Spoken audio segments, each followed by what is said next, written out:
نحمدہ و نصلی علی رسولہ الکریم، اما بعد۔ ہمارے اب تک 6 بیانات ہو چکے ہیں عظمت سادات پر۔ انشاءاللہ اب یہ ہمارا 7واں بیان ہے عظمت سادات پر۔ بیان سے پہلے ایک مرتبہ درود شریف کا نذرانہ آقا دو جہاں کی خدمت میں پیش کریں۔ اللہم صلی علی محمد وعلی آل محمد کما صلیت علی ابراہیم وعلی آل ابراہیم انک حمید مجید۔ اللہم بارک علی محمد وعلی آل محمد کما بارکت علی ابراہیم وعلی آل ابراہیم انک حمید مجید۔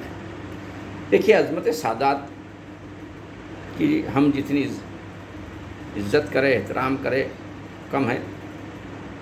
ایک مرتبہ آقا دو جہاں کچھ صحابہ کے ساتھ تشریف فرما تھے۔ ان صحابہ میں علی رضی اللہ تعالیٰ عنہ بھی تھے۔ تو آقا دو جہاں نے فرمایا، حضرت عمر فاروق رضی اللہ تعالیٰ عنہ سراج اہل الجنہ ہیں۔ یعنی سرکار نے فرمایا عمر فاروق رضی اللہ تعالیٰ عنہ سراج اہل الجنت ہیں۔ تو اس وقت میں عمر رضی اللہ نہیں تھے اس قافلے میں۔ بعد میں عمر رضی اللہ تعالیٰ کو معلوم ہوا کہ آقا نے آپ کو جنتی کہے ہیں۔ اب یہاں پر غور کرنے کی بات ہے۔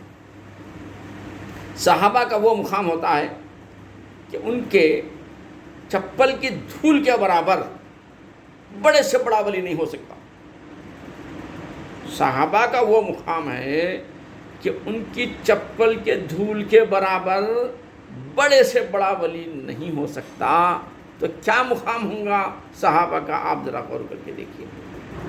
اتنا بڑا مقام ہے عمر فاروق رضی اللہ تعالیٰ عنہ کا۔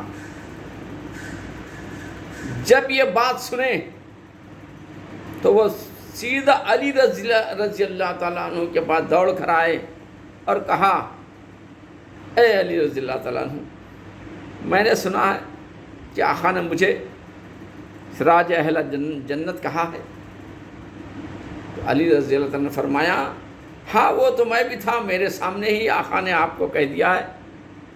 آپ کا خوشی کا وہ ٹھکانہ تھا عمر رضی اللہ تعالیٰ عنہ کا کہ آپ نے کہا پھر مجھے آپ اپنے ہاتھ سے لکھ کے دیجیے۔ آقا نے کہا کہ سراج اہل الجنہ۔ اب دیکھیے، نیکیاں کدھر ہے، عبادت کدھر ہے، ریاضت کدھر ہے، اسلام کے واسطے مر پٹنے کی جو جذبہ تھا وہ کدھر ہے، وہ سب ہٹا دیے آپ نے۔ اور آپ کو ایک چیز کی ضرورت وہ تھی کہ اہل بیت علی رضی اللہ تعالیٰ عنہ سے یہ لکھا لینا کہ آقا نے مجھے جنتی کہا ہے۔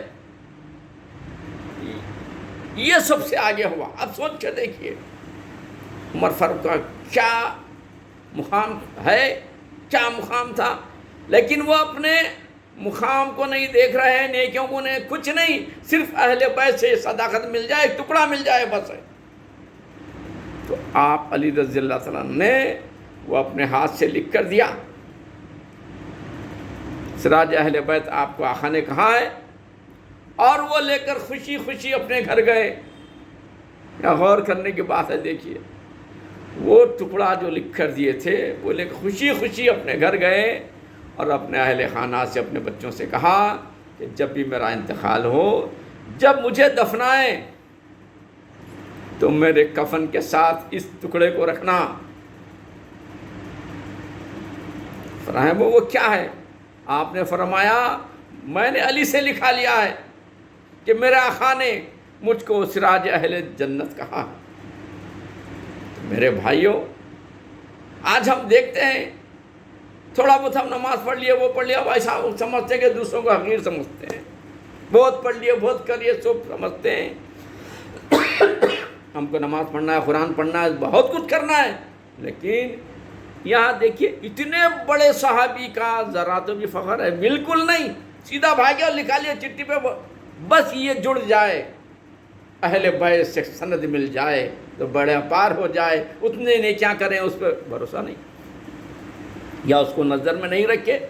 آج ہم کیا کر رہے ہیں؟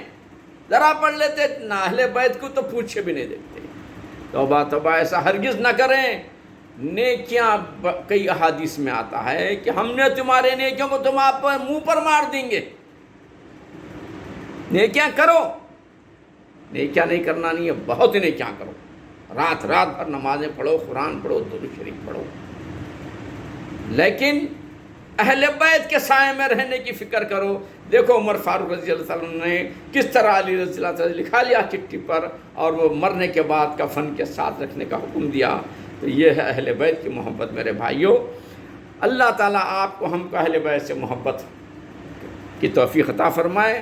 وآخر دعوانا الحمدللہ رب العالمین۔ اللہم صلی علی محمد وعلی آل محمد کما صلیت علی ابراہیم وعلی آل ابراہیم انک حمید مجید۔ اللہم بارک علی محمد وعلی آل محمد کما بارکت علی ابراہیم وعلی آل ابراہیم انک حمید مجید۔